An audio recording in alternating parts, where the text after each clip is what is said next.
wonderful speaker, and he has studied so many different traditions over the years, so he brings all of that into his speaking. My husband of 37 years, Mr. Cahill. Thank you. Wow, what a nice introduction. So happy New Year, everybody. Here's to new beginnings. So, show of hands. How many of you made New Year's resolutions? Yeah. Okay. Well, my subsequent question, which is now irrelevant, was going to be, and how many of you are 28 days into the year still keeping those New Year's resolutions? I remember my first New Year's resolution in 3rd grade. Mrs. Tanner said, now class, at the top of your paper write, I resolve to. So I said, well, how do you spell resolve and what does it mean? And she explained to us, we're going to make New Year's resolutions. We're going to, start the new year out right. We're going to start some new habits, get rid of those old habits. And I was like, oh, great. Does that mean I have to stop picking my nose? As a 3rd grader, I had somewhat less than lofty goals. Well, then as I got a little older, I made some goals, write my lists down. List of do this, don't do that. Be a do-be, not a don't-be. Remember Romper Room when we were kids? Oh, and then this was a great one. I made a daily schedule. I'm going to do this. And it was like 15-minute blocks of my whole day. And that lasted about 15 minutes because I got off schedule so quick. And I said, okay, that didn't work either. So, and then one year I decided one of my big goals is I'm going to read the Bible. I'm going to read this monster cover to cover. I got about 4 pages into Genesis. My eyes glazed over and I said, I don't understand any of this. So I gave up. And while setting goals and making lists are both noble efforts, how many of us, by a show of hands, have found this really works in the long term? Maybe not so much. And there's a reason for it. There's a reason why it doesn't really work all that great. One is trying to affect change on the level of effect, on the level of the ego, of the finite mind. That needy little mini-me inside that wants to, lose a few pounds, wants to have more money and all that kind of stuff that egos typically do. Einstein said once, so brilliantly, he says, a problem cannot be solved with the same mind that created it. Now, obviously, or as I found out later, he was talking about the problem of nuclear war. Now, here was a man who had been very involved in that in the early days of, particle fission and all that kind of stuff. And he said, we need a change of mind to solve this problem that now confronts us. In other words, what's necessary is a shift in consciousness from the lower ego mind to the higher mind or spirit. In the Bible it says, Romans chapter 12, verse 2, be ye transformed by a renewing of your mind. Good idea. Question is, it doesn't really go on to tell you how to do that. It doesn't really go into much depth of that. But that's true. You can't solve a problem with the same mind that created it, so therefore be ye transformed by a renewing of the mind. Now, Ernest Holmes, who was a disciple of Charles and Myrtle Fillmore, said, we are told to be renewed in the mind by spirit and to put on a new persona, which is created in true wholeness, or holiness if you prefer. The mind is the creative factor within us, and when the mind takes its pattern after spirit, it automatically renews the outer person after true wholeness or holiness. Now, I've kind of rewritten that for gender neutrality. The point he's trying to make is we can't solve problems with the same mind that created it. We need to be renewed. So essentially, in order to co-create a new life in the new year, we need to get very clear about the kind of life we want to create, and we need to be renewed in the mind and create it with the higher consciousness. We've all heard that old saw, be careful what you wish for, because you just might get it.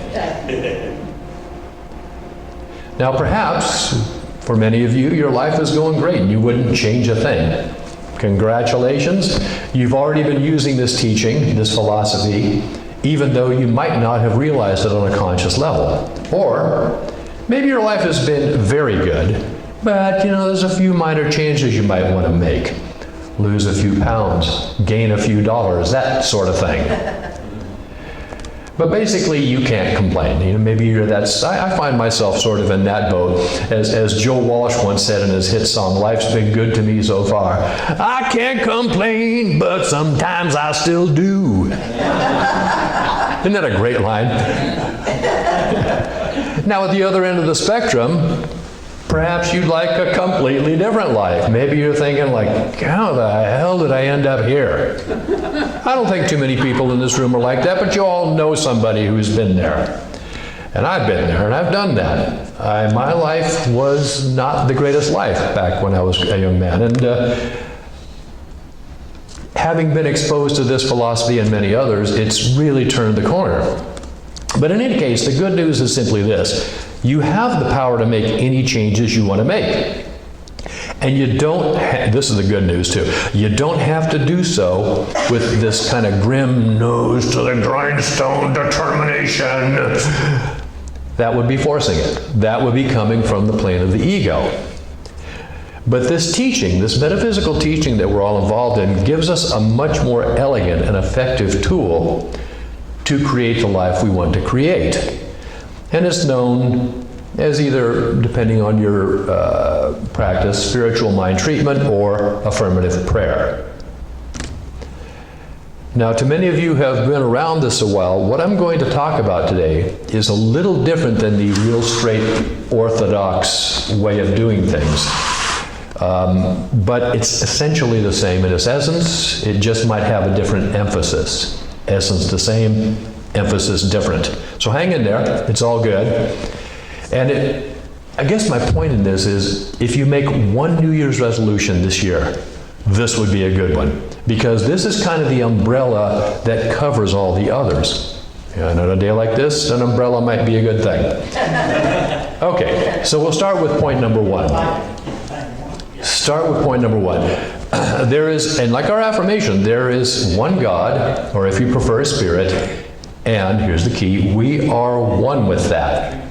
We are one with spirit. Now, we've been hearing this all our lives, and especially here in California, Lotus Land and, the American home of all the Eastern religions. But really, what does that mean? What does that mean that we are one with God? A little hard to put into words, but as the great Tibetan Buddhist said to the hot dog vendor in New York, "Oh, make me one with everything."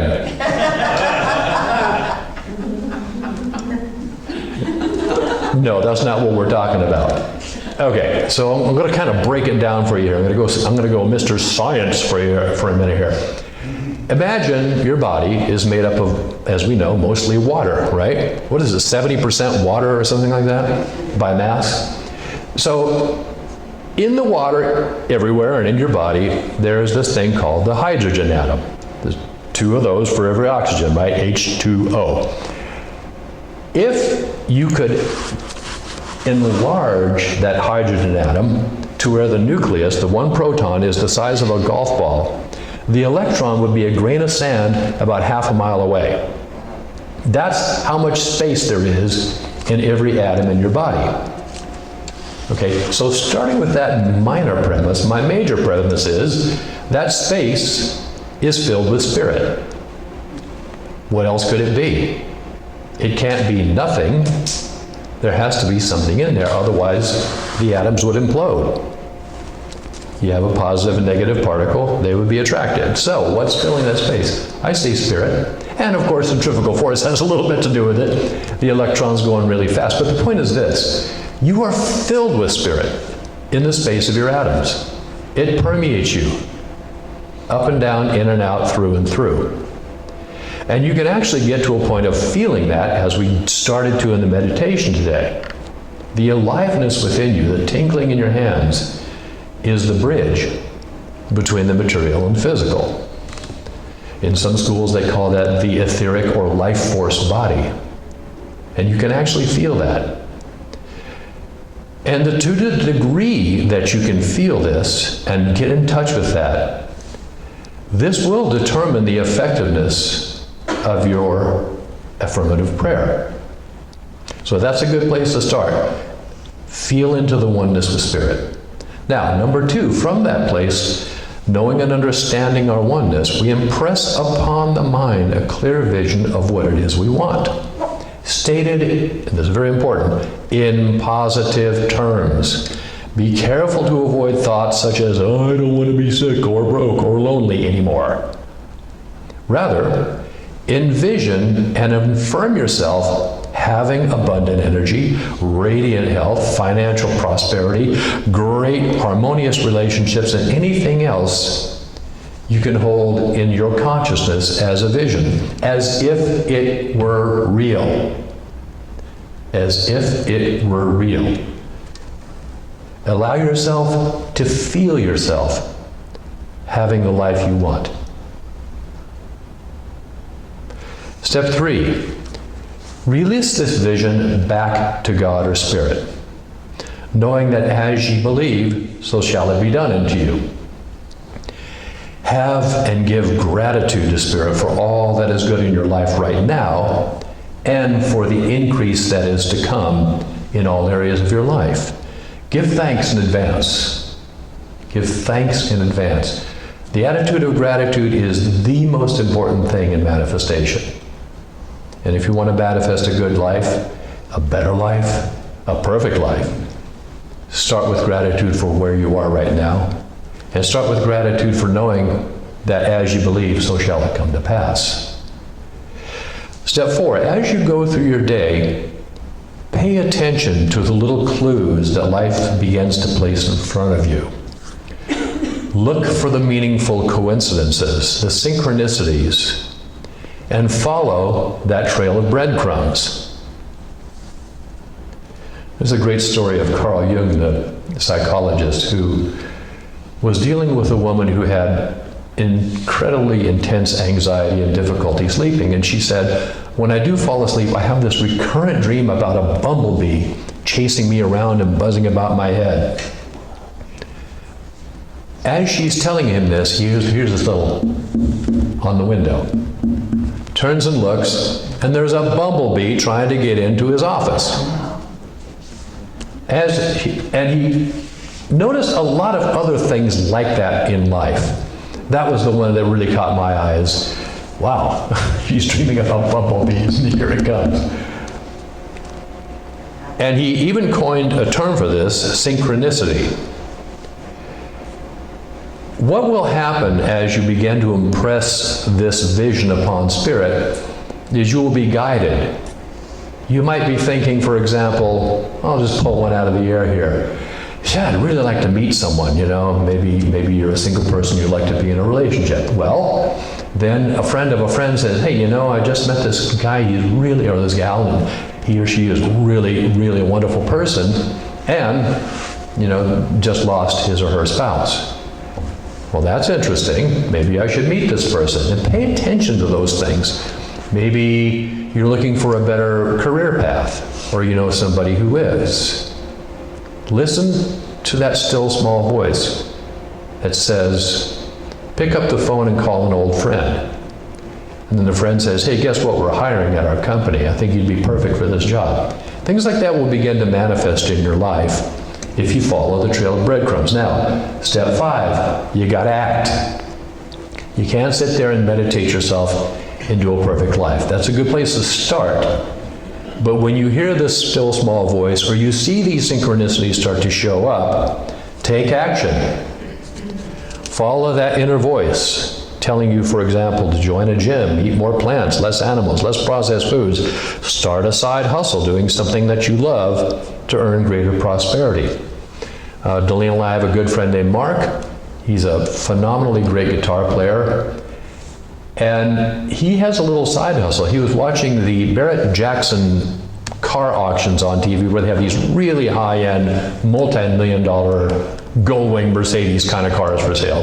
And he sees one come across the auction block. It's a Jeep Cherokee, mid-70s vintage, And it ends up selling for something like, $25,000. He goes, I could afford that. And so then he starts looking through the ads on the internet and finds a mid-70s Jeep Cherokee that's a little bit beat up, needs a little work.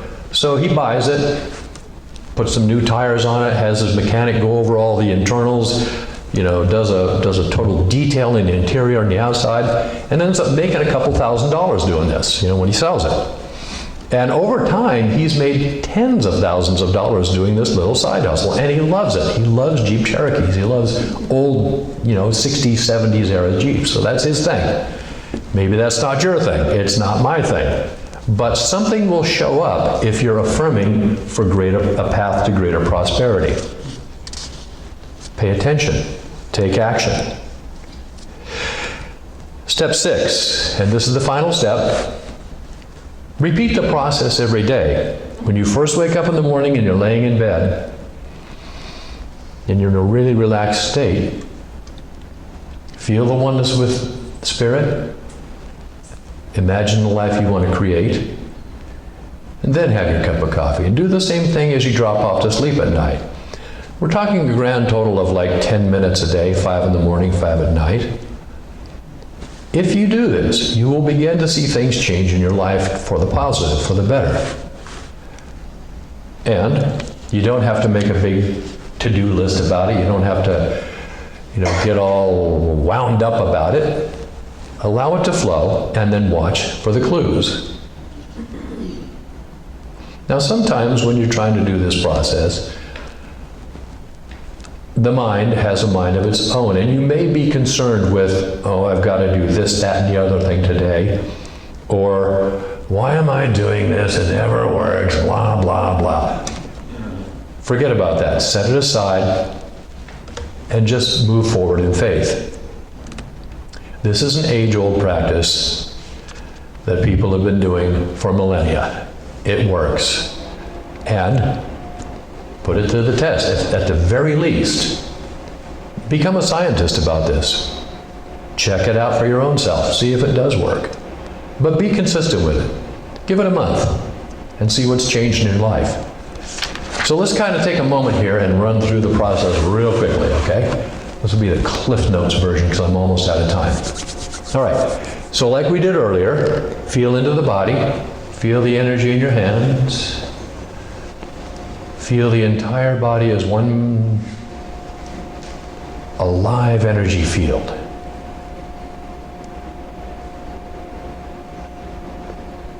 Give thanks for that life. Now take a moment and think of one thing you might want to change or improve or add to your life. Could be small, could be huge. There is no big or small in the mind of God.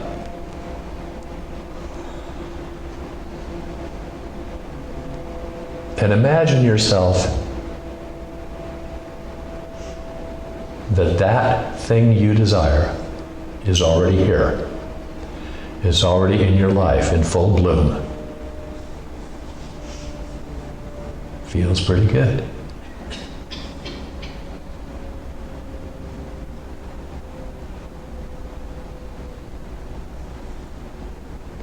Now, from here, give this up to Spirit and say thank you. Thank you for helping me to create this vision. Thank you for showing me the way.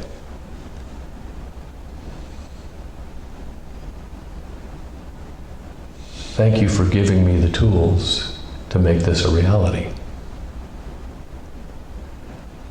I will listen, I will look, I will pay attention.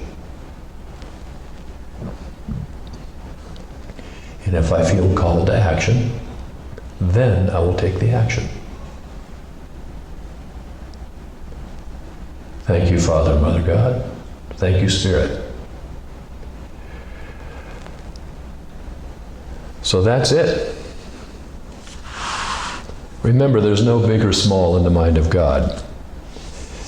So you might want to jump right in with this as a practice and change or manifest any major thing in your life that you want to change. Or you might want to take kind of an overall approach and move forward on several fronts simultaneously by creating a vision of the life that you want to create. That includes abundant health, energy, positive mind, prosperity, meaningful friendships, wonderful, harmonious relationships with family and friends. The dream job, whatever it is.